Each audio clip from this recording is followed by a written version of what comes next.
Welcome, podcast listeners. It is episode number 245 of the Freight Talk podcast. This is possibly the third time we've attempted this. You are here with your host, Mr. BudgetPedalChap. You are also joined by Lee Pedabadabadoo. Hello, Lee. Yo. Been a while, mate. It's been a while. Since I could hold my head up high. Sure. Is this some, like, 90s What was that alt-rock band called? I don't know. I'll be honest. Do you remember? It was like, wasn't it something to do with Nickelback? But they were, Like it was Stained another band, I think. Yes, it was Stained. There you go. I don't think they were anything to do with Nickelback, other than they were like, they wouldn't have got anywhere if Nickelback hadn't have. They were the same kind of like pappy soft rock genre. Happy, but actually quite miserable. Yeah. It's like angsty because everything was back in the 2000s when it was like fully angst charged. Yeah, But it was like angsty soft rock. Yeah, it's when emotions became a genre. Yeah. Emo. But yeah, not even like a range of emotions. All of the kind of mopey ones. Yeah, Ooh. the dark side. But it was almost that kind of faux dark side. Oh, I can feel feelings too. Yeah, it was like New Romantic Take Two, wasn't it? Yeah, with down-tuned guitars. So take that 2000s. No, that was not. That was the 90s. Yeah, and Take that they had a range of emotions and quite a few Bee Gees tunes as well. Indeed. Dear me. Do you know what? I really don't like the Bee Gees. It's a good job Matt's not on, isn't it? I'm not sure Matt's got a particular fondness for the Bee Gees. They're from the Isle of Man. Are they? No, they're not. They're Liverpudlian, aren't they? No, Bee Gees are famously from the Isle of Man. Oh, there you go. Oh dear, I've just put my foot in it there. It'd be weird if I'm completely wrong about that and think about another band, but I'm 90% sure that I'm not. I mean, they could be. I always assume they were from Liverpool because the accents, whenever I've heard them talk in interviews, have been like roughly that kind of area. You can listen back to them. Yeah, hang on. You watch documentaries about the Bee Gees All the They're time. Rubbish. I hate the Bee Gees. The Bee Gees are like fantastic songwriters. Got some absolutely blinding tunes, and the chords. My gosh, the chords. They know how to choose a chord. I tried learning the Bee Gees tune actually, not so long back. It was You tough. know what the chords you need, mate? Root and a fifth. So yeah, I do not stand by that. That is not the hill I'm going to die on. no, yeah. This week's hot take. Yeah. But I think we should probably officially start the podcast rather than ranting about the Bee Gees. Wow, that lasted a good couple of minutes as well. So it's episode number 245 of the Freight Talk podcast. You're obviously joined by me and Lee. We're quite sparse on the ground this week. Matt's busy. He's been off island this week, I believe, hasn't he? I don't know. He said he's on holiday. I'm on holiday this week as well, but like home holiday. Yeah, I went on Working holiday last week. That's why the most recent podcast that we did has got old news on it, because me and Matt had to record 2 within the space of 3 days. But this one is as up to date as possible.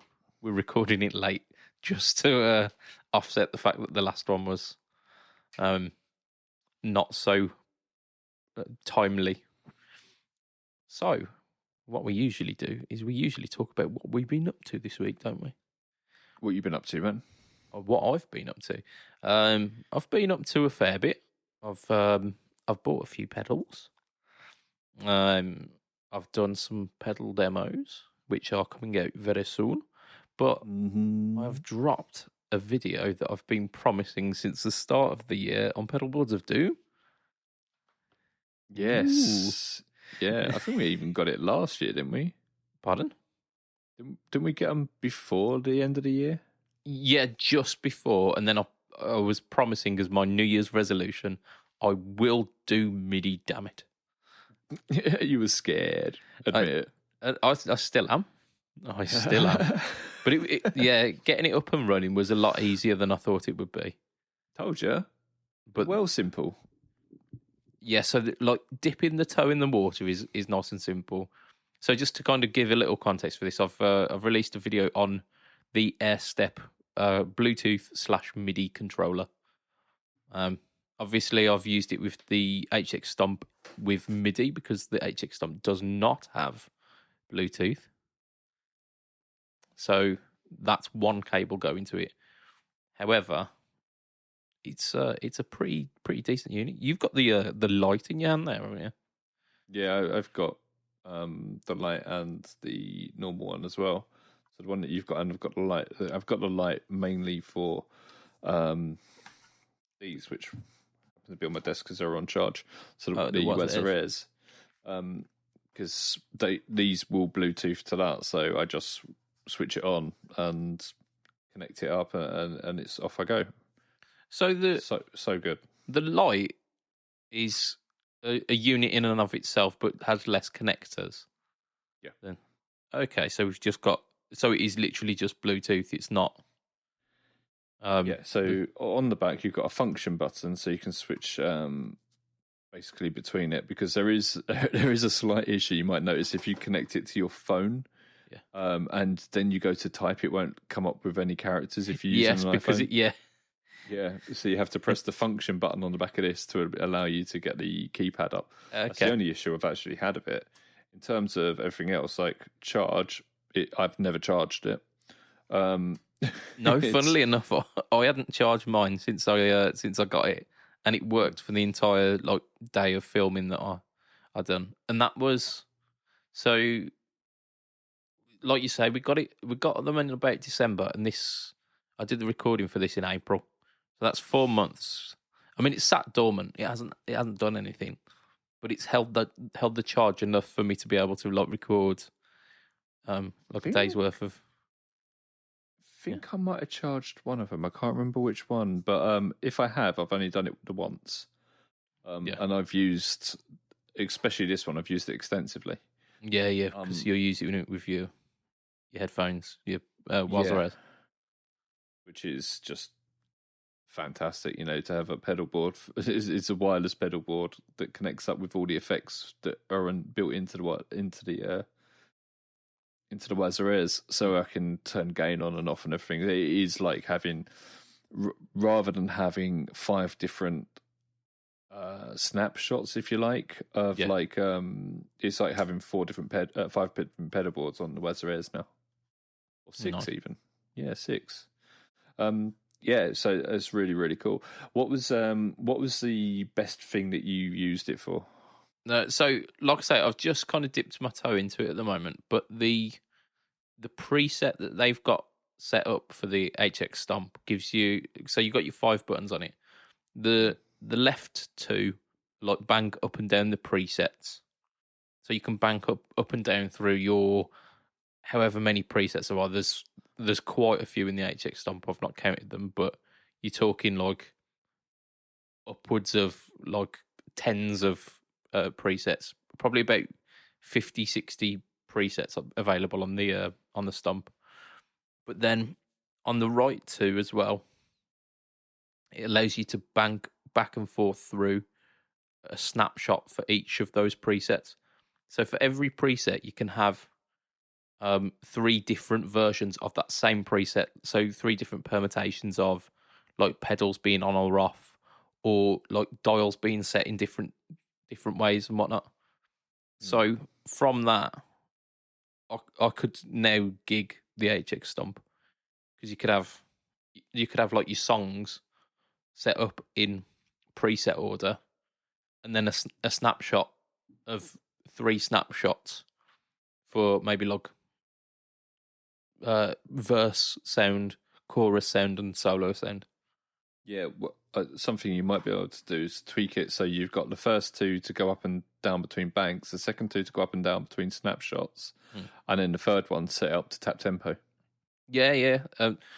There's a lot of adjustability within the unit, which I just haven't touched yet, because it's quite scary knowing what does what. Yeah. Well, you can duplicate the patch that you've got on your phone. Yeah. And then what you might want to do is the bank up and down. You might want to make it so if you do a long hold, it banks up and down. And if you do just a quick press, it goes up and down between snapshots. And then you've got 3 more. Yeah, 3 buttons to do whatever. Yeah, you can make one a permanent delay on and off, and one a permanent boost on and off, or something like that. And then you're laughing, really, aren't you? Yeah. But like just using that, it's solved kind of 2 issues that I had with like feasibly using the stomp for live use, which were, like, number one was the switchability, because the 3 buttons on a stomp aren't really enough unless you're using it basically as an amp modeler, and all you're doing is like setting up your amp and then running everything else into it. There's not really enough switchability in it to do all of the switches that you need for a gig. And the other thing was, like the HX Stomp, I rely on so much for doing like demos, and for doing like practicing as well. If I took that to a gig and beer got spilt on it and it was out of action for a little while, I would be absolutely lost. So the solution that I thought of is having that basically on the top of the amp that I've got, and running the air step as my onboard, like my pedal board at the front of the stage. Because if beer gets spilt on that, they're half the price of the HX Stomp. Also, you don't have to run any power to it. So the only cable you've got going to it is the MIDI cable. Is the MIDI cable, yeah. And that's not so, like, you can keep your stomp on top of your amp or something like that. Yeah. That's kind of like out of harm's way. So it's just like it's nowhere near the danger of like the public. Do you know what I'd actually do with it? I'd have something like a music stand in front of me with the stomp on it, and then it'd give you the ability to like start doing oscillating on delays and stuff like that, and playing with the knobs. Yeah, it also gives you the added option of seeing where you're at on the presets and the patches. Yeah, exactly. Because it's right in front of you, and got to look down, sort of thing. Yeah, that's the only drawback of having the stomp like behind me off stage. That I'd have to like play it by ear almost as to where I'm at. Maybe you could make a video about your gigging rig. Yeah. That is if I'm going to use it to gig, because at the moment I've got a really simple pedal board, amp, guitar kind of setup. Yeah. But it's made those cogs kind of turn. And it's something that I didn't think would be possible. I'd never looked into MIDI before, because it's quite a daunting world when you're new to it. But actually, oh yeah, it really is. But this is the simplest one I've ever used. This is so simple. It's like even an idiot could use it. And I did. But yeah, it surprised me. We also had Josh drop a video last week, the week before my video dropped, about a certain Boss pedal that you did a video on, like a big news video that hit really well. Well. Yeah, and it's essentially that. So our Josh got an RE2, didn't he? He went out and bought one. He was really impressed with it, and then he decided to give us a video based on like the ambient tones of the RE2. edited by moi. Indeed. Yeah, very, very good. Very swish. Ages to edit that. It took me nearly a whole day to edit it. Damn. Yeah, it was. It was. I think Josh said to me, I did kind of rush it, and I was like, all right, okay, let's see what we can do here. But yeah, it came out well in the end. It did, and yeah, it kind of had like a nice chilled. It was almost like guitar audio ASMR. Yeah, it was, wasn't it? Yeah, I came away thinking, I like it, but it ain't our style. No, it's not our normal. No, it's almost kind of like the stuff that Mikey does. Yeah, but like it was like listening to Relax FM or something like that. Yeah, it was cool because like I just put some reverb on his voice and just like instead of having him talk about it then talk about it, I just kind of like did it so it was like his voice would come in and I cut all the big long sentences up into just like very, very short phrases and just put them over him playing and stuff like that. Yeah. And I just pulled out all the best bits of him playing and chucked away all the gaps and got it really, really tightened it up. Absolutely. I think it turned about 20 minutes into about, I don't know, 4 minutes or something. It was longer than that, I think it was. Is it? 8 minutes or something like that. But yeah, it was nice. Yeah, it was good. I liked your video actually. There was some handsome chap appearing in that. I can't remember his name, but yeah. BudgetPedalChap is his name. I think he. No, the other one, my wife really fancied him. Pissed me off. It did. Tell her to call me. No, you did feature in that video because I as I've quite openly admitted, MIDI is an area that I am not too familiar with, and I needed a bit of assistance setting it up. Would you call yourself a midiot? I would now, yeah. I refer to myself as a MIDI phobe in the video, but if midiot was an available term, I would have definitely gone with that. Oh man. But I can see a couple of follow-up videos perhaps spawning from that. Yeah, I think so. I've got one to do when I'm just trying to iron out some bits and pieces on my board and try to get it working with the ES8. Once I have, I'll save it as a patch, and the Airstep guys will Exonic. They'll add it to the app. Nice. So we'll get the ES8 one running. Cool. It'll just be straightforward. It'll be similar to how you've got the HX Stomp set up. Yeah. Maybe a little bit more going on in there. But it'll give people a base to jump off of. Yeah. And I think that's quite important, isn't it? Because I'd come into it like rabbit in headlights. And then the preset that they made just made complete sense. So it put me at ease straight away with that. Yeah. Yeah, it's like I say, by far and away, it's the easiest MIDI thing I've ever had to use. Yeah. Like the fact that it's Bluetooth for the Wazza Airs, you haven't even got to plug anything in. Yeah. It's just so good. I've said it before, but if you've got Wazza Airs, you have to have the Airstep. Yeah. You're just not doing yourself any favours by not having it. Yeah, I could see how it would take away a lot of the frustrations that I'd have with the Wazza Airs. There is another addition that you can get to it, which I'm thinking about, which is the Boss have a Bluetooth expression pedal. Oh, okay. Oh, yeah, they do, don't they? Because they bought that out with the Eurus, was it? Yeah, the synth guitar. Yeah.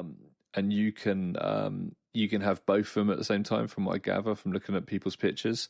So nice. yeah, exactly. I because I love playing with WoW, and I hardly ever get a chance anymore. Yeah. So yeah, that'd be excellent. Because I love the Wazarez. I really do. I think it's so good. Yeah. Yeah. I was having a chat with Mr. Fletcher today, and he's got a set of them. Is he? Yeah, and he told me that he agrees with you on that. That the Wazarez are a worthwhile bit of kit. Does he still did I sell him my plasma pedal? It was it was Ben, wasn't it? Yeah. It was, yeah. How's he getting on with that? I mean, it's in his pedal box. He's got like a little tray of pedals underneath his bed, and it was one of them. Right, okie dokie. Oh, that's a shame. I was hoping you'd like that. I really liked it. I just wasn't using it, and I needed a bit of cash. I think that's where he's at with it at the moment, because he's got quite a collection of pedals. I looked at it, like his like box of like his little stash, and the stuff that's behind me. I thought that's a collection. That is. He put me to shame. So, I mean, just you wait until the studio's up and running. You see my shelves full of. I put these 5 extra large shelves up behind the sofa at the new YouTube studio that I'm building. Yeah. With the thought of, how am I going to fill up these shelves? I opened one of my many boxes of pedals and used up nearly all the room. I'm like, okay. So you're gonna have like chandeliers made out of pedals. Oh man, it's considering that there's going to be my pedal board in shot, and then there's all these pedals behind. It's no bloody JHS, but it's a lot. I'm just looking everywhere I look now. Right in front of me, I've got 1, 2, 3, 4, 5, 6, 7, 8, 9 pedals right in front of me, between me and the screen that I'm looking at. Not to mention my pedal board over the back. Oh no, not 10, because I've got the air step there as well. Yeah, just 1, 2, 3, 4, 5, 6, 7, 8, 9, 10. Yeah, and a power supply. Yeah, I'll need to get some more power supplies, because I've got them like hooked up to various different things. Oh, is that what we got there? That's a comp, Dynacomp. Yeah. That's the one. It's a script one. It's really, really old, and someone's actually drilled it to put a power supply, like a 9-volt jack in. That is ghetto, that isn't it? Yeah, it's really old. It's nice, that is. Cool. And I got that. I don't know if we've spoken about that. Oh, the Dalai Lama. Yeah, that came a couple of weeks ago. I don't know if I've done a podcast since that arrived, but it's the new Dalai Lama Mark III. Okay, yeah. But I won't talk too much about it, other than it is my favourite analog delay by a long way. Beautiful, beautiful pedal. I've got the extreme version. Ooh. Which is the big one, but I've had that for a while. This is the Mark III, which is a compact version. Yeah. And yeah, it's lovely. I'm probably going to put it on my studio board, like just because I want it as a go-to delay. So good, so good. Tell you what, I've tried this week. What'd you try? I've got a video recorded in the bag, but I don't think it'll be coming out. I don't think it's this week, because I've got a JetPed coming out this week. But I tried that Bucket Brigade by TC. Oh, it's so good, isn't it? Oh my God, it's good. It is. It's really good. Where have I put that? That was in front of me. This is it's hiding here somewhere. This podcast is 2 blokes who've got far too much stuff. Try and find stuff. Yeah, no, that is like the first thing that shocks you about that is the size of it. The second thing that shocks you about that is just how bloody good it is. Yeah. Like, it was a lot. There was a lot more brightness to the repeats than I thought there'd be, because a lot of analog delays get really, really, really muddy and really dark, and that's kind of their characteristic, and it serves to get the repeated signals out of the way of the original tone.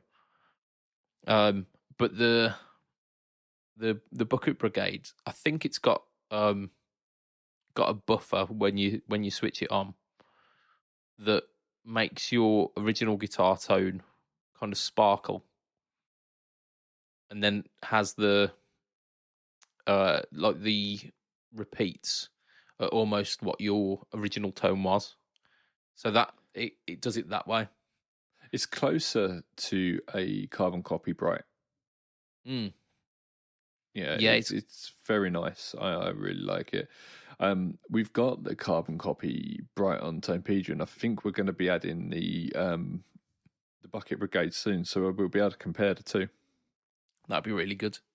And that mod switch. Oh. Yeah, it's nice, isn't it? Yeah. That's something that the Delay Llama doesn't have. It doesn't have a mod switch. It's just like I described it as Jam have dialed in how much modulation the repeat should have, dialed it in spot on, and they're just like, yeah, just leave it like that. Yeah, that's the tone you get. Yeah, but it's the best one. I wouldn't be surprised if you can change it in the dip switches. I'm pretty sure there's some stuff you can do in dip switch with dip switches, which is like turning the trails on and off and stuff like that.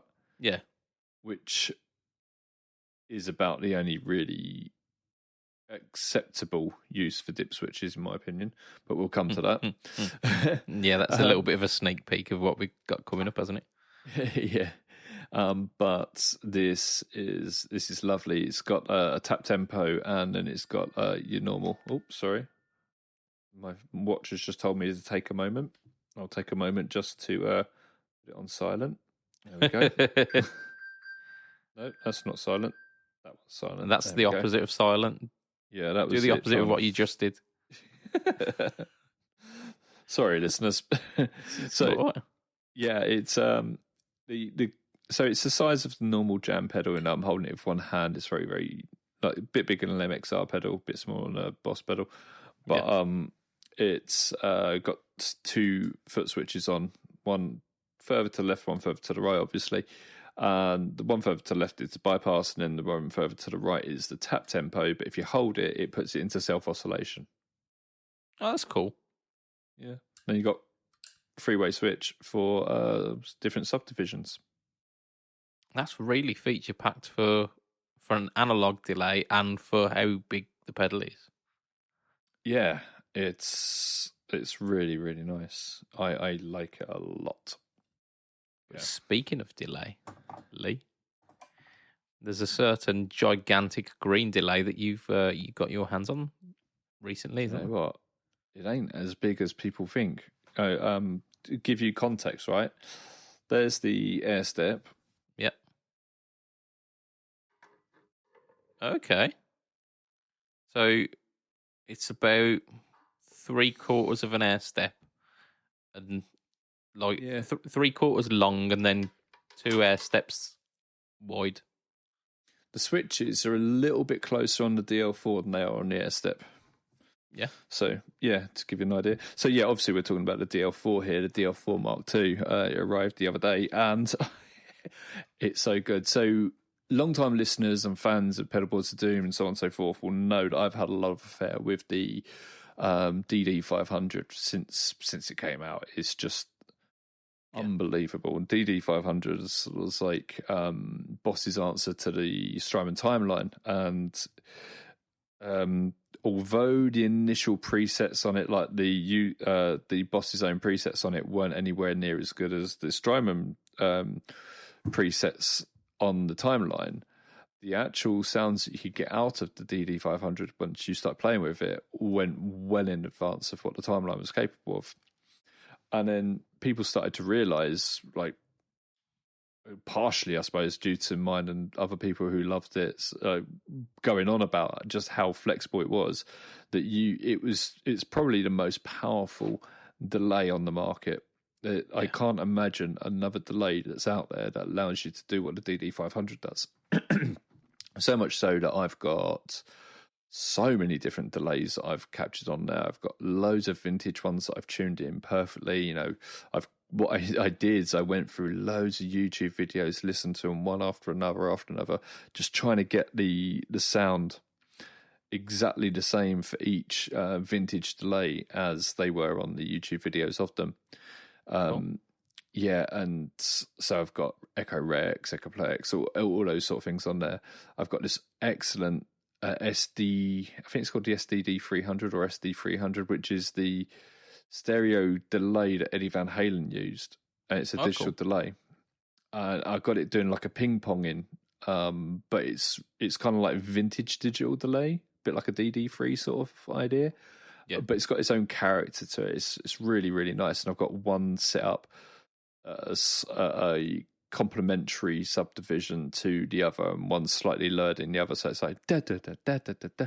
It's lovely. I love it. Just in a big room with like two speakers, and it's just bouncing around you. It's like an experience. You know, it's wonderful. And I've got my carbon copy because I used carbon copy for years, so I cloned that on there and everything, and I've got them bang on. You know, they are absolutely perfect, but it takes a lot of work. You've really got to know what you're doing, and if you don't go to the pedal for a while and then you go back to it, you're like, oh bloody hell, I've got to remember all this again. The menus are quite in depth, and they change depending on what delay type you're on. Okay. Yeah. And on top of that, you can run, you can set up the pedal to either run like 2 delays simultaneously, or go one, and then when you hit the other one, it switches, or you can have 3 on there, so you can go between A, B, and C, or you can just have C set as a tap tempo, or for each preset, then you can like hit C and make it do like a twist sound or stuff like that. It's really customizable, and it's amazing. I love it. But I got the DL4. Yeah. And I was able to dial in a lot of those tones within about a minute. So I mean that's kind of what we mentioned when we mentioned it on the podcast, that it points towards a slightly different audience, and those kind of the old school guitarists who are a bit plug and play, who get scared by menus. This will be their answer to like a huge multi affected unit without kind of being too daunting. I think it goes a little bit further than that. I can still I can replicate all those sounds that I did on the DD500. I'm not gonna get them as precise on this. Yeah, I'm not, because there's only 5 knobs, and then you've got the 6th one, which is the selector of the effect. Yeah. But I'm able to get very close. Yeah. And then I'm able to save them as presets, so I can have my first 10 delays, which is all I had anyway, which is more than most people have on a board. They usually have 1 delay. Yeah. Right. So I can have my first 10 delay things, and then if I want to start getting down and start getting a bit freaky and getting experimental on it, I'm able to do that very easily. Yeah. Also, I've got a load of reverbs in this as well. I've got like 15 different reverbs, which I can set as their own presets, or I can have them alongside the delay. So I could have like the first 10, and then I can copy those first 10 and have them all with complementary reverbs. Yeah, and they're kind of the HX like high definition reverbs as well, aren't they? They're like the glitz and the double tank and stuff like that. Yeah, they're very nice, very nice. I was also able to get like Chase Bliss Ferme tones out of it as well, which was really nice, and I complemented that with a shimmer, and this was like the first tone that I got, like I put together myself, and instantly I was like, I just looked up at my wife and said, shit, I really like this. That's really cool. Yeah, I was like, oh my god, this is a little bit special because I never had like an original DL4. I had other ones in the range, but I never had the DL4. And I'm just like, man, this is so powerful, so powerful, and it's it's got a looper in it as well, which the DD500 does as well. Yeah, but I can also very easily tweak the delays whilst I'm using the looper, which is quite hard to do on the DD500. So that makes me, I've got a looper on my board anyway, but I like that this is a 4-button looper. It might be that I take my looper off my board and put it on another one because this is a 4-button looper. I like this a lot, and like I say, it's nowhere near as big as people were moaning about. It's I was actually quite shocked when I took it out of the box as to how small it was. Not as not bucket delay. Kind of small. Yeah, because that looks bigger in the pictures as well, didn't it? Does look. I don't know. You can see my hands. It's a lot smaller. It's a hand span, isn't it? Yeah, wide. Yeah. My thumb, my finger are overlapping. Yeah, the pedal. So yeah, I've got big hands, but my wife's hands are nearly as big as mine. We should cut that. They're not disproportionate, and she's not a big person, but they just look. They're just like only a little bit smaller than mine. Interesting to know. And in relation to the DL4, it's probably just about the same size. There you go. So one Lee's wife hand long. Wide. I think there was a bit of concern with the DL4 when it was released that, like, would it be relevant? But by what you've mentioned with all of the additional delay modes, because you've got the original modes and then you've got the additional ones, and then on top of that having the reverbs as well. It sounds like they've done, because the original one was just a delay modeler, whereas this seems to be like your entire ambience modeler. Yeah. I like that you can put a mic into it as well. I'm not sure I would do that, but I like that. Yeah. I mean, it's nice that they've given you the option.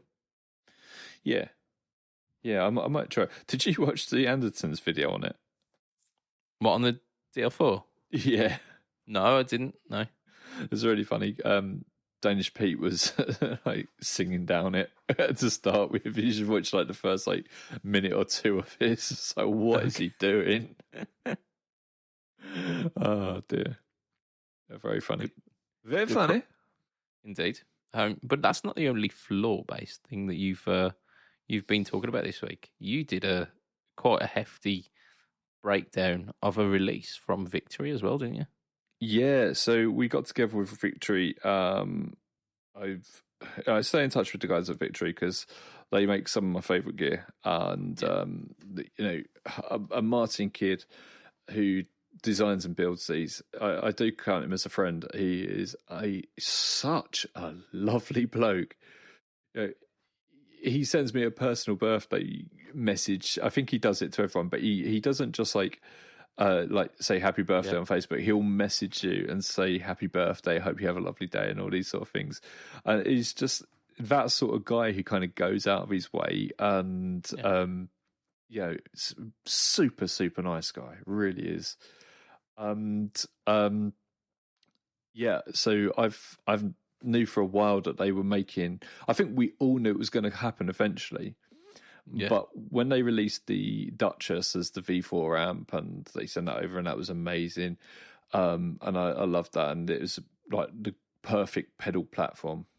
And then they made the Kraken and they did some updates of the V4 amp. So these are the amps that have the 4 power preamp tubes, not power tubes, and preamp tubes, and then / valves for people who speak normally.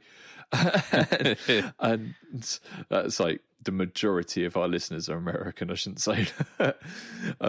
And then you've got the power side of it, which is a Class D, non-digital Class D analog power section, which is voiced by Martin. And you've got that in both the Kraken and the Victory. So they are proper amps. You could gig with them. And if you go into a 4-ohm amp, they're up to 180 watts, but no one has 4-ohm amps. If you go into an 8-ohm amp, you've got 90 watts. And if you go into a 16-ohm cab, you've got 45 watts. And 45 watts is a lot, especially on today's stages. So then you've got, on the Kraken, they have like a line out and an XLR out. And then you've got your cab out as well. So you could run out to the desk, they can chuck you forward, and you can go into your cab and have it so you can hear it. Right? All good.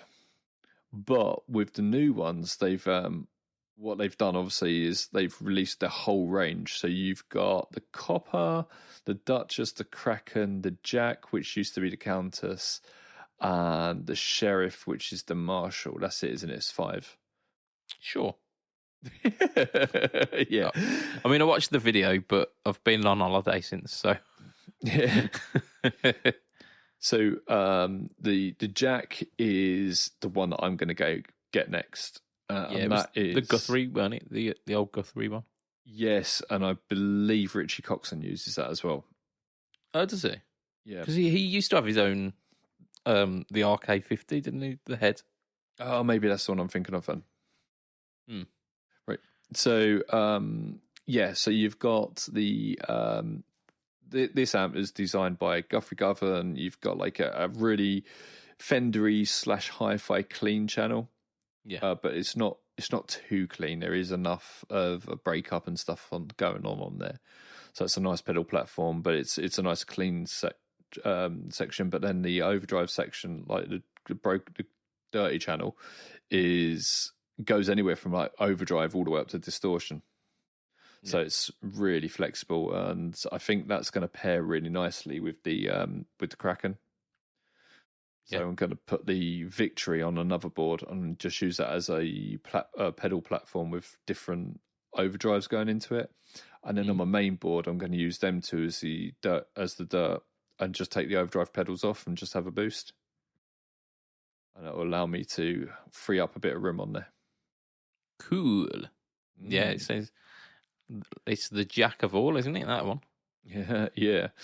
But basically what they've done with these is they've released a whole range, but they've added a headphone jack onto it, and they've also added this VRC to it as well, which gives you a little bit of sag to the power section to give it even more authenticity. But I've never had a problem with the ones I've got. All got 2 notes as well. Yeah. They introduced because they had cab emulated outs before, didn't they? But they've teamed up with 2 notes to have log. No, they all the Kraken, the original. They've all of them. All the cab emulations have always been 2 notes when they've. Oh, have they? Yeah. So the one I've got now, that you probably can't hear there. The noise gate's getting that. Yeah, that's 6 presets, and you can upload your own ones on there. So it comes with 6 on there that have been designed by. They've had a different artist for each amp. Set the 6 2 notes cabs on there, but you can change them. They're voiced to each of the amps, are they? So they're not just like the same 6 for every one, or is it 6 different for? Exactly. So the Sheriff was done by Chris Buck, for instance. Oh, okay. And so I've heard of him. Yeah. So, it's nice. I like the Kraken was done by Rabir because it's his signature amp. Yeah. So so on and so forth. They are all unique, but if you don't like them, you can plug it in and change them and put your own on there. Yeah. And there's an extensive collection on 2 Notes library, isn't there? Oh gosh, yeah. Oh. Sorry. It's all right. It's near bother. Right. We've got some housekeeping to do with our hot takes this week, haven't we? So it's been 2 weeks since we've done a hot take because, as I said, the last podcast was recorded 2 days after the one before. So we didn't have the poll up for that.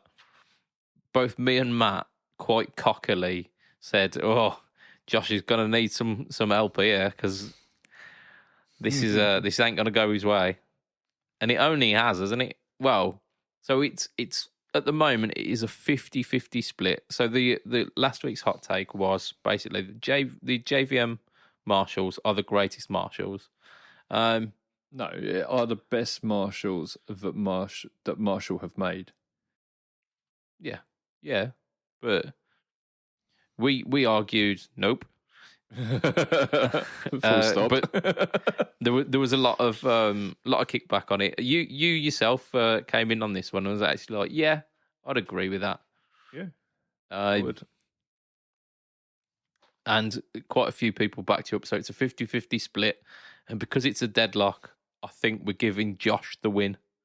Good. He finally gets the win. I didn't think it was ever going to happen. You will get better tones out of like something like a JCM 800 or whatever. But you've really got to like deafen everyone to get them. So, and it'll only do that. The JVM is, Satch used a JVM. Malmsteen uses a JVM. And all the JVMs I've played are excellent. Really, really good. I've considered buying one quite a lot. Quite a few times. I mean, we could get into the debate again here, but we're not going to get into it. It is a 50-50 split, which means that Josh wins it. The JVM is the greatest Marshall ever made. It's official. That's science now. We've got a lukewarm hot take, actually from the Pedalboards of Doom group this week. Woo! By a bloke, and I'm going to butcher your name, but just, it's not personal. I'm not doing it on purpose. It's northern. Ignore it. Northern. You couldn't have sounded more northern when you said that if you tried. Agum. So the chap here is Jordan Mac Al Talier. Jordan. I think it's Jordan. It's Iordan. Jordan. So There we go. And what does he say? He says, so pedals that require you to take it apart to mess with the settings are asinine. His exact words. I mean, so basically, we've taken a pop at like dip switches and trim pots that are internal. I'd like to do a live demonstration. Okay, so I'm going to use the jam pedal here because it's to hand.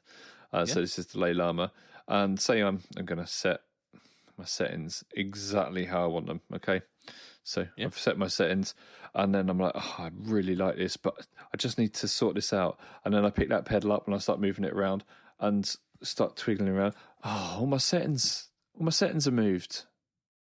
I had that dialed in perfectly. Oh. And it's never going to go back to how you had it. Even if you got it perfect, your ears are going to tell you you're wrong. That is one key issue.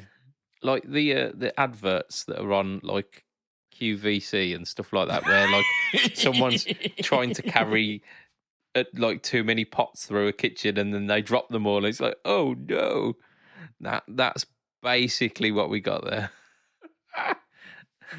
Oh no, my pedal settings. But yeah, I get your point. Is that not only you like adjusting the settings inside the pedal, you then have to go back outside the pedal and make sure all your settings are the same, and it's a bit of a ball ache. Is it? So the wording of this hot take is that pedals that require you to take it apart and mess with settings are asinine. So, yeah, usually, the settings that you can change. Oh, usually. Yeah, hugely. I'm Budget Pedal Chap. Normally. Yeah. Normalement. Oui. The settings that you can change inside a pedal are set and forget. But that is down to personal persuasion. Yeah.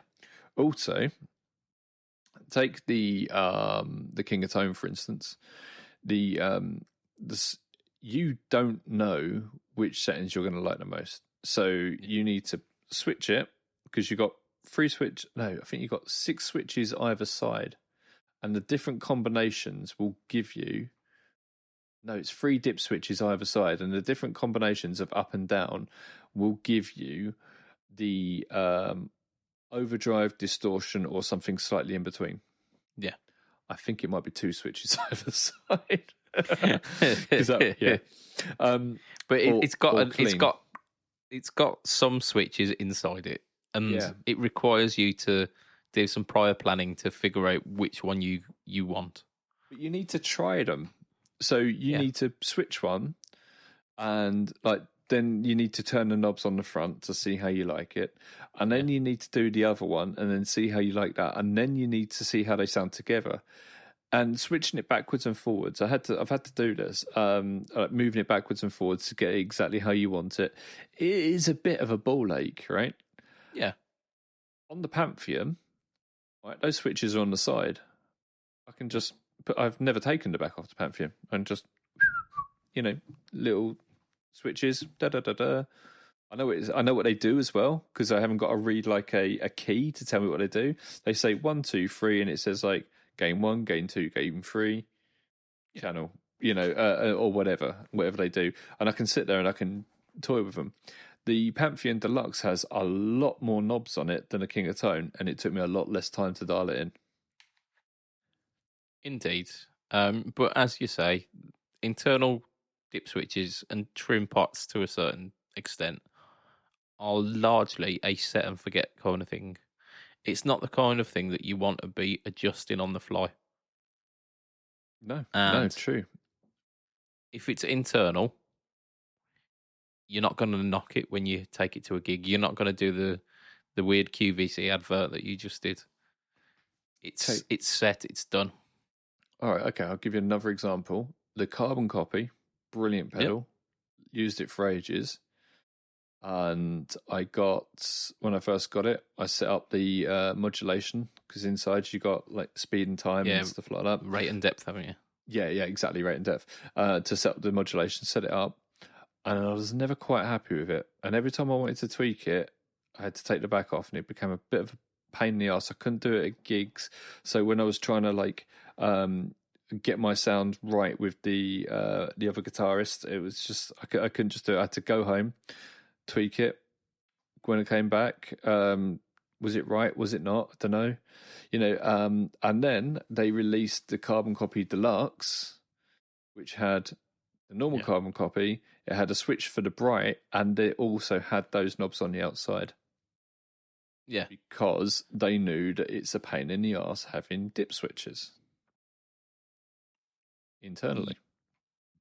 But for some people, that's completely fine, which is why they still make the Carbon Copy. They still make the Carbon Copy bright with those internal trim pots. Yeah, they do. But I don't think... it's like, should we put these knobs on the outside and charge people more? I know that's not what they did, but it felt like it. It was a case of, like, the real estate for the front of this pedal is already pretty chocker. We could maybe fit one more knob on without it being overly stretched. Knob on. You're a knob on. But you know what I mean? Like, having 5 knobs on the front of a delay pedal is perhaps a bit much. However, you say that, but if you look at the full bore metal, it has like a gazillion knobs on the front of it, and it's the same size as a normal Carbon Copy. Both from the same company, both exactly the same. They're both fat size. So they could have put 2 smaller knobs just for the rate and the depth of the modulation.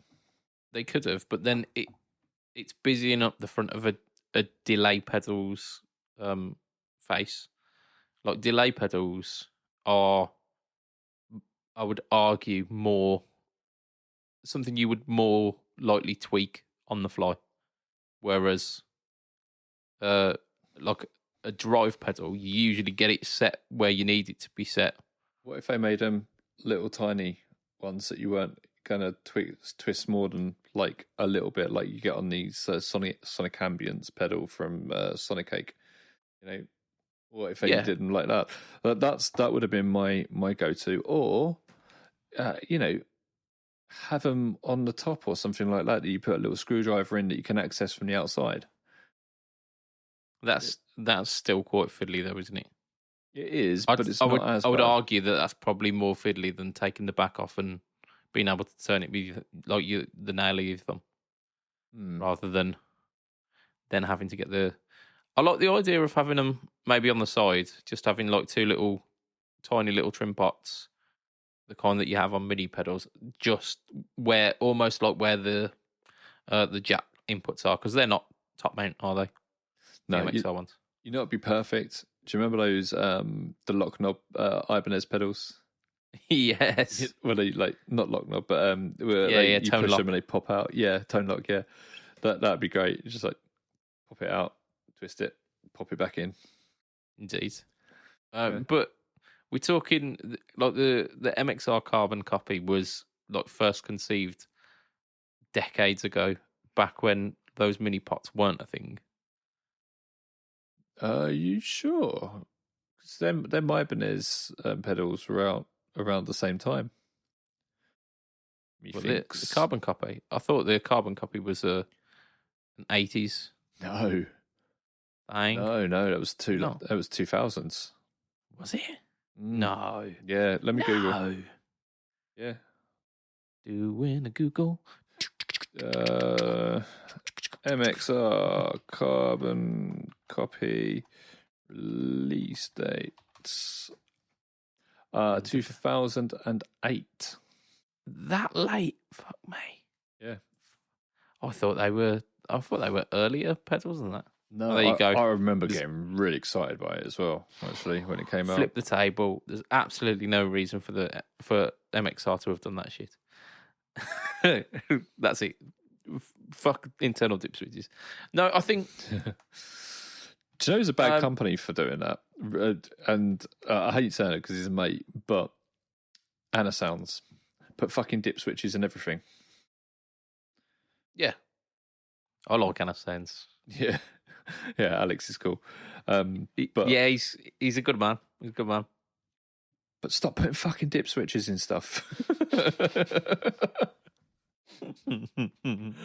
Oh dear. So from that, and like we can't really argue the point that they're asinine, because people are still doing it.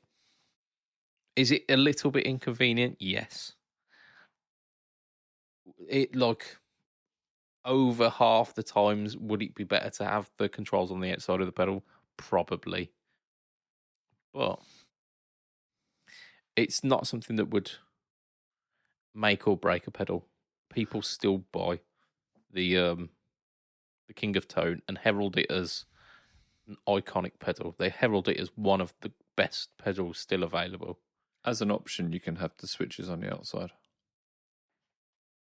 But I do have an alternative approach to this, however. And that is when I first opened up my carbon copy and realised that there were knobs inside that I could turn, because it had like a white sheet in it covering the PCB, and it had like rate and depth, and it was like actively, instead of saying don't use this, it was actively saying you can change this. But when I opened it up and saw them, I nearly pissed my pants. It was like opening up an Easter egg and finding sweets inside. Yeah. I was like so happy. A nice little surprise. Yeah. But at the same time, you're like, oh my God, I didn't realise I could do this to my pedal, and it's been hiding it. The thing I didn't like about the pedal all this time, I could have changed, and I've done like 1,000 gigs or whatever. There's that sort of take on it as well. Yeah. So I think this is where we leave it for the podcast listeners to to vote on this. We'll put the poll up at some point today. Yeah, just to add one more thing into it. When we discussed this briefly in the chat, both Matt and Josh were completely like, well, yeah, no, it's not a hot take. It's a simple, I think that was Matt's words. It's not a hot take. It's just a fact. It is dumb. Yeah. And to be fair, I can see this going one way. And for the sake of podcast entertainment, one of us had to play the role of being pro internal switches, and that unfortunately was me. I don't know. I'll sit on the fence about it and see how the podcast listeners decide. The exact wording, as mentioned, pedals that require you to take it apart to mess with the settings are asinine. Pardon me. So asinine, the exact definition according to Google is extremely stupid or foolish. Yeah, I think that falls into that definition. To be ass-like. Ass-like, isn't it? That just sounds like someone who likes ass, doesn't it? Ass-like. Yeah. Butter me asinine. Ass-lick. What was ass-lick from? Was that Hello Hello? I don't know. I'm not that old, Lee. I'm not that old. Right. Surely let's news it. Punch it, Chewy. So we got some news. What are we gonna? Thank you for that, Lee. I will have fun editing that just blown out audio there. I'm not even gonna try. It's just a square. So we've got 3 bits of news. We're only going to do one. Which one do you want? 1, 2, or 3? 3. Okay. Cool. Right. DigiTech DoD. Are they being discontinued? Dun, dun, dun. This is something that... okay, so they're owned by Harman, aren't they? They are owned by Harman, which are a subsidiary of Samsung. And they have been very hard to get hold of. I have tried. I don't know. So I don't think they take themselves serious enough. So the source was basically a YouTube video from Riffs, Beards, and Gear. Right. Fluff. I know of Fluff. I've not really followed a lot of the Riffs, Beards, and Gear stuff, but this kind of cropped up in a few of the groups that we were all part of. That Digitech's site, quite a lot of the pedals on the site are now showing up as not available. Also, at the same time, on the Harman site, any references to Digitech and DoD have been dropped. Hang on a minute. I seem to remember something on Facebook that I saw where they said, I think it was them, where they said, we are not closing down. New things are coming. Oh, okay. But so you talk. DoD aren't necessarily all that relevant anymore. I've not seen any kind of new developments from DoD for a while. Well, JHS just released that the 250 clone, didn't they? Oh, there's so many people who've released 250 clones. 250 preamp. So that was the last release from JHS. Was it? Yeah, it kind of brought them back into. Okay. Yeah, the 250 is quite good. It's essentially MXR Distortion Plus without the clipping, but it's quite transparent sounding. It's a good one. I've got a K line take on that, and it's a really, really cool pedal. But Digitech are they've been creating stuff relatively recently, haven't they? They've been releasing kind of modulation and ambient pedals within the past 10 years. So it would be unfortunate to see them drop off. They also are they still make the whammy, don't they? The whammy 5, I think, is the most recent one. Yeah, that is the most current, from what I'm understanding. Mm-hmm. Sorry, just trying to find this bloody post. Remember Dan from that pedal show sharing it up? Oh no, it was Diamond. Ah, apologies, it was Diamond. Yes, Diamond Pedals has temporarily ceased operations. This is not the end, but a bright new beginning. We're excited to see you again soon. Ah.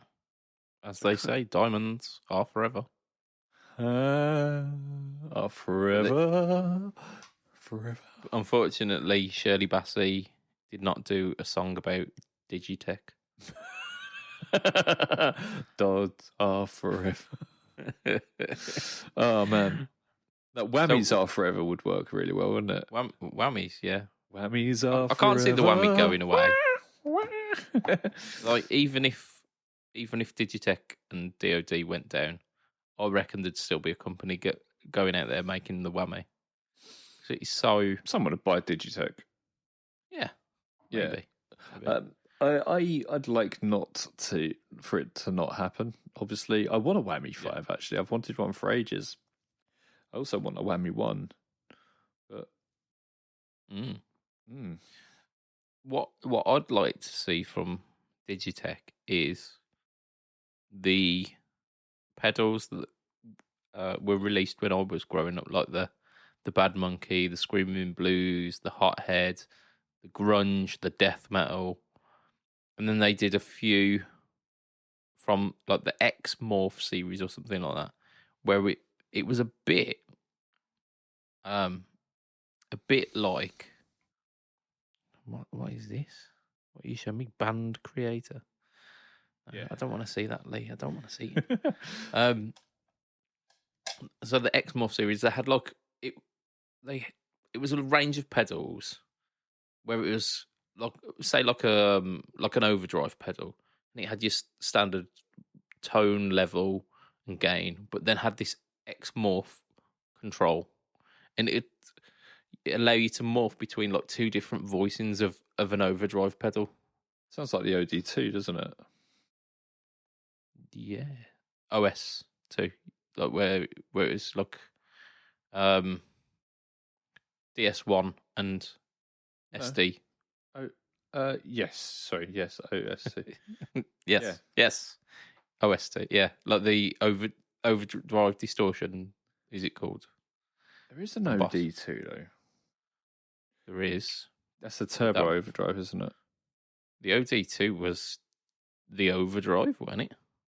Yeah, turbo overdrive. The OD2 is the turbo overdrive, and it's got like this turbo which you can switch on and off, and then you've got the OD2R, which had a remote switch in as well, so you could actually do that with a remote switch. They should have just made it so you can press and hold it. But yeah, it's but the OS2, yeah, you could blend between overdrive and distortion. You're right, yeah. So they had a series of those. They had like overdrive, distortion. I think they even had a compressor in that series as well, which was quite strange. But I'd like to see, what was it called? Like the Digitech X Morph. I think it was called X Morph, or like X Series or something like that. X Series, yeah. Oh, right, yes. Yeah, basically like Boss pedals, but had like a blend between multiple settings with it, like multiple voicings within the pedal. And I'd like to see stuff like that re-released, especially the Bad Monkey, the Screaming Blues, and the Hothead, because I think they are just better versions of the source material. Like the Bad Monkeys often heralded it as like a top-notch TS9 because it has the bass control as well. Yeah, I've seen Robert Keeley say about how good the Bad Monkey is. And they did the bass synth wire in this as well, didn't they? Yeah. Yes. Yeah, I remember that as well. Mm. My old bassist back in my one of my early bands used to bring that to practice, and it would absolutely slap. It was just really cool. Like he bought it because he wanted to sound like that Jamiroquai song, "Deeper Underground." Mm-hmm. Wow, wow, wow, wow, wow, wow, wow, wow, wow. Now played by our friend Rob Harris. Rob Harris? Oh yeah, you've chatted with him, haven't you? Yeah. Oh, yeah. So I think if we lost DigiTech, there's a lot more to DigiTech than you might remember. Like, yeah, I think you've got a good point. I'd like to see maybe a reissue of these, but with like just like modern updates, like stick the jacks on the top sort of job, and yeah, kind of come out. The reason they probably wouldn't do that is because they had two outputs on them. A lot of these pedals, they had like out to amp and then out to mixer. Mono, yeah.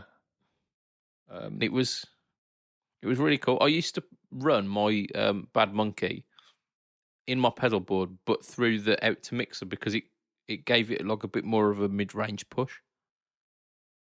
Yeah, it's nice looking at these actually. Yeah. I really dug Digitech stuff. What did annoy me though, I used to rock a BCB 60, like the Boss pedal boards, and they didn't fit. Yeah, so they had their little foam inserts that fit Boss pedals perfectly, and Digitech pedals were just a little bit wider, so it would just sit at a weird angle rather than sitting flush on the pedal board. I'm just looking at the design here, and I'm thinking there was a cease and desist. There must have been a cease and desist because they are so bloody close to so Boss-like. Yeah, exactly. But there's been plenty of other pedal companies before that have done it. And how many are running now? Good point. Yeah. I think these. Yeah, I'd like to see these remastered, reissued. I think they'd do well out of it actually, and maybe come in with a one that does like the drop, and then one that does because the drop's a really popular pedal actually. Loads of people use it. Yeah, the freak out as well is one that they do. Which one? The freak out. A bit like the AHX Freeze, isn't it? But a bit more involved. Yeah, I've got the in my hands. I've got the Strummable Drums S Drum. Yeah, the S Drum. Yeah. Which is, yeah, it is. It is. Yeah, I want to get into drum machines, and yeah, this was my first attempt at that, but it's I don't know, it needs something. Yeah, I think you're right. I think they need to do this. Indeed, but maybe they are. Maybe it's just the quiet before the storm. But I think that's probably where we're going to end it for this week because we've got an hour and 15's worth of podcast here. Even if we take the bit out about your wife's hands, we've got a good hour. So what we usually do is we give our Patreon backers a bit of a shout out. Let's Patreon backers do it. They are amazing people. Some might even consider them better than normal people. For as little as $2 a month, you can be part of that exclusive members-only crew. And they are as follows: Mr. Andrew Bimpson, Mr. Adam Yeomans, Mr. Doug Christ of 37 Effects, of Masters of the Cinematic Universe, and of the Just Surprise Me podcast. We've got Mr. Hugh G. Rection. We've got Mr. Ben Fletcher of Fletcher Pickups. And we've got Mr. Brian Gare of the Tone Jerks podcast. and of the Second Button podcast. I urge you to check out all of the podcasts mentioned because I do, and they're good. So if you want to catch me online, I am Mr. BudgetPedalChap. You can find me on Facebook, Instagram, YouTube at BudgetPedalChap. And YouTube is the home to the No Talk All Tone series and No Talk All Tone verses. You will also find me featuring semi-regularly on Pedalboards of Doom YouTube channel. And Lee, where can we find you? On Pedalboards of Doom. We can also find you on Pedalboards of Doom, Carl. On Facebook, on Instagram, and you can find me on Tonepedia, doing all the Tonepedia work, making interactive demos so you can go and try guitars and stuff. And currently, we are in the midst of demoing the new Revstar range. Oh, nice. Yeah, very, very cool. So the boys are playing all the session musicians are all over in Germany at the moment, playing all the different styles for all the different guitars. And yeah, it'd be nice to listen for them and see how they come out. Yeah, I hear that the quality of the pickups in the budget range are still quite comparable to the top end as well. So I want to be comparing that. Yeah, I've wanted a Japanese Revstar for ages, actually. I really like the look of them. Yeah, I'm absolutely down for the Revstar range. My issue at the moment is everything I play feels heavy and hefty compared to the Strandberg. And it's the Strandberg is so easy to play, it's making everything else seem crap. And it's really messing with my head. Yeah, all of the guitars that you've loved for years and years, you're going, oh, this is not what I need. Yeah, it feels like I've needed a screwdriver and I've been using a spanner. Do you know what I mean? Yep, you are a spanner.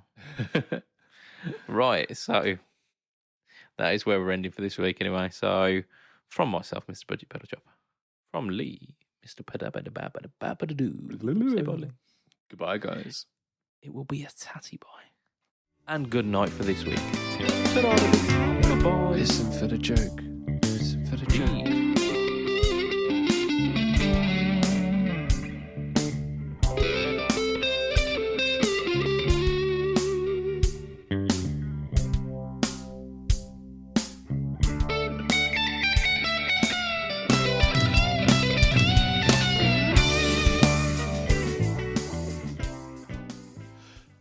Civil War jokes. I generally don't find them funny. General Lee? Oh, that's your name? Way! Go on, we're having that. We'll have it.